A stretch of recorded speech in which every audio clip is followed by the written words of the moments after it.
So as we just review what's going on in the state of Minnesota and in schools, there's been a lot of news recently about case and case rates and increasing positivity. So we have actually added a data point to our metrics. And then next week, I should be ready to share some of the, I guess, more complex and detailed metrics we use internally in order to decide what we're going to do for our school year. But for today, I'm just going to add one of the metrics, and that's the case positivity rate.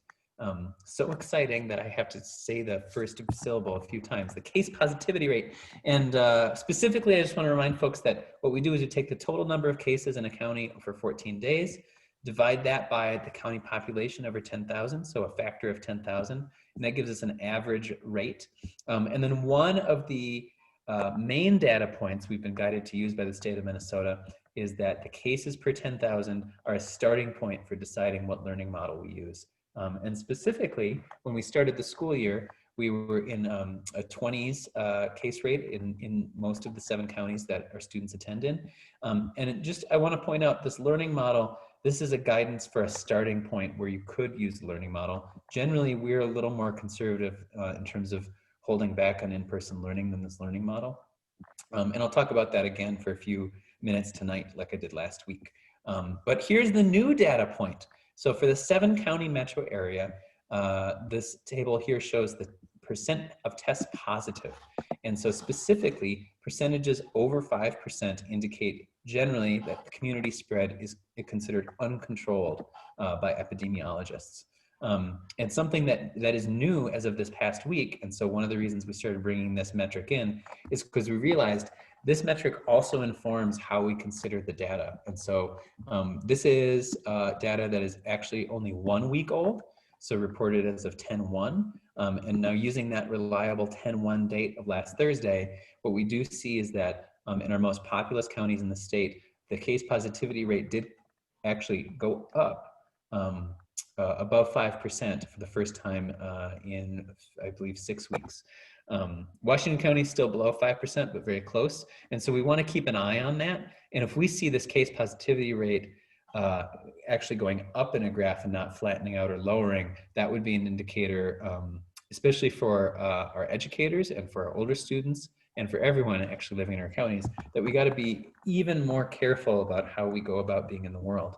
And then again, for our 7 county metro area, I just want to point out that again, these are 2-week delays on a 2-week average. And so we end up being a little bit behind, but the last 2-week period that we have data for reported by the Department of Health and then aggregated for schools is August 30th through September 12th. Now, if your life is anything like mine, and Holly, I'll ask you to weigh in a moment, September 12th might seem, frankly, like eons ago. There could have been different species alive then. They could have, geologically, the terraform could have been completely different than it is now. And frankly, for all that has happened in my world since September 12th, I have a hard time hearkening back to how I felt in that time period of August to September. I believe the weather was generally warmer, though we're having a warm spell now. Where I live, the first snowflakes flew last week, and so feels to me like seasons have changed. But Holly, can you remember September 12th? Not specifically. Okay, that's telling. That's telling. So the last data we have is here, August 30th through September 12th. And again, we're looking at case rates to be declining, at which they are, which is good news for both the pandemic, its effect on our lives, and the kinds of things we consider at school. But we are in no way, I hear a lot of people saying out of the woods, and we could talk about the phrase for a long time etymologically, but what I will say is that in terms of wanting to be in the clear and see everything clearly around us, we're definitely not there because the case positivity rates are rising. And these mid-teen numbers are good. We'd like to see them decline and hold again for another 2 reporting periods. And then what we do internally is we look at that and we say, well, what could we do safely? And that's where I'm sharing internally with staff this week and next week some of the more detailed metrics that I've been looking at, and some of us have been looking at Great River School. And also, we just have to make sure, I suppose one thing that I did talk about last week, which is this service model that school is here and provides learning environment to your children is misleading if we think about it like a business. And specifically what I want to identify is that we're in the midst of a community challenge, and the pandemic that is challenging us to recall and remember that making sure our community learning environment is as supportive as it can be, especially for those folks who most need it.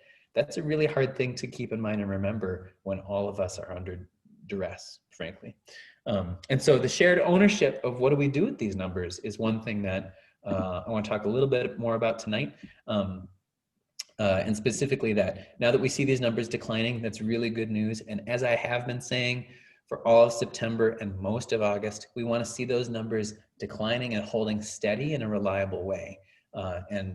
What we have experienced successfully on campus at the School Resource Center, where we do have students doing their distance learning in a learning community in a classroom, they're socially distanced, they're wearing masks.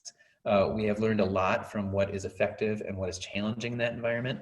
And then we're also seeing a lot of, frankly, witnessing of staff concerns about how many different students were around in a given day or week, and how many of those students see each other. And so that community spread concept and how to really make sure we're prepared for it before we go more in person as a whole school community is something we have an eye on. But one thing that we have seen successfully put in place is that when people start to have symptoms and we send them home, we in fact have to then get a test.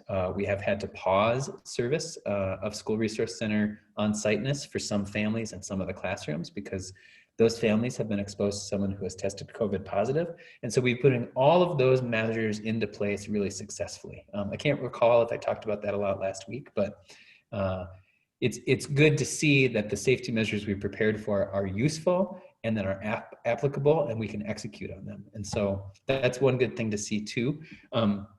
And also for, I suppose, the public in general to know that in our school community, we have about 60 to 65 students per grade. So you multiply that out by 12 grades.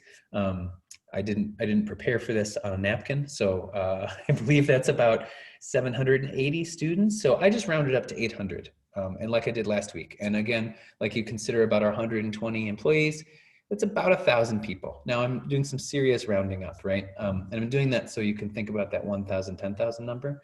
But again, if you think about the people in your lives that connect to those 800 students, it's 2 to 4 adults per student that they see regularly or at home taking care of them or again, in part of their weekly routine. It can even expand beyond 4 adults in terms of grandparents, aunts and uncles, non-relative, but very close family member, friends. Those kind of people that are in the lives of students add up to several thousand people in our school community. And what I think about is the likelihood that our students are going to be exposed to active COVID positive people is very high in this pandemic. And again, as the pandemic moves through our population, we are balancing right now that not that many Minnesotans have tested positive. We don't have anything close to herd immunity. And that means a lot more people are going to test positive, especially as we enter more indoor time, as we enter cold and flu season. This pandemic really landed in our laps as we exited last year's cold and flu season.